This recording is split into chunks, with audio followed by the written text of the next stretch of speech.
At around 8:30 p.m., September 21, riots broke out at the intersection of Claro M. Recto and Quezon Boulevard. This is for purposes of geography, malapit sa Isitan, just across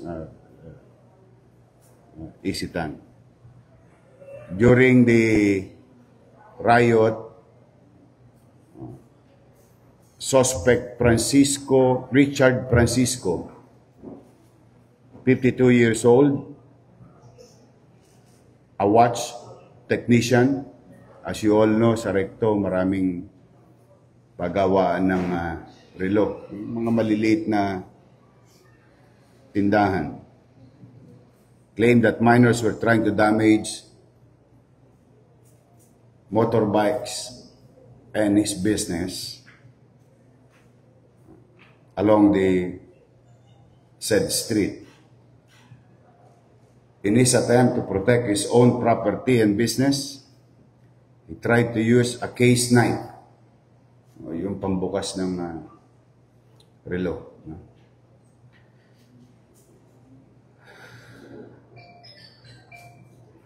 However, this resulted in the death of victim Justine Servo E. Ignacio, 15 years old, grade 10 student, living in Rizal, Taguig, Barangay Rizal, Taguig. After the video was sent to the Manila Police District and follow-up operation of Manila Police District, the suspect was properly identified by our enforcement unit, and the suspect Richard Francisco, voluntarily surrendered himself to the authorities at Barbosa Police Station along A. Bautista Street, corner Escaldo Street, Quiapo, Manila.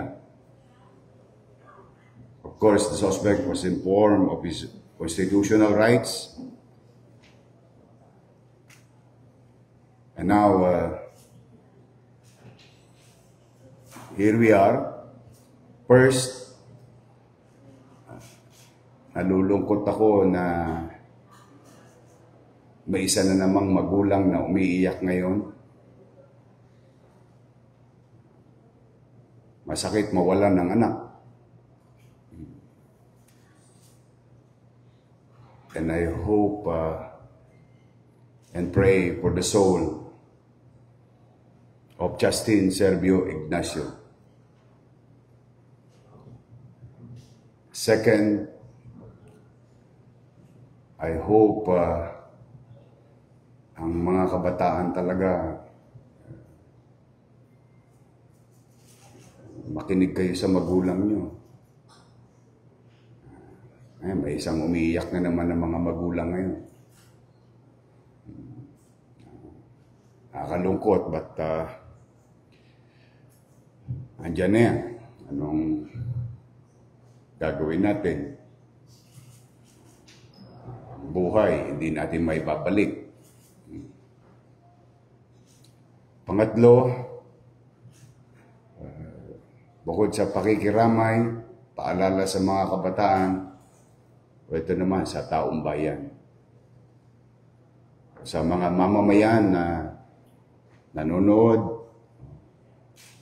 huwag natin ilalagay ang batas sa ating kamay.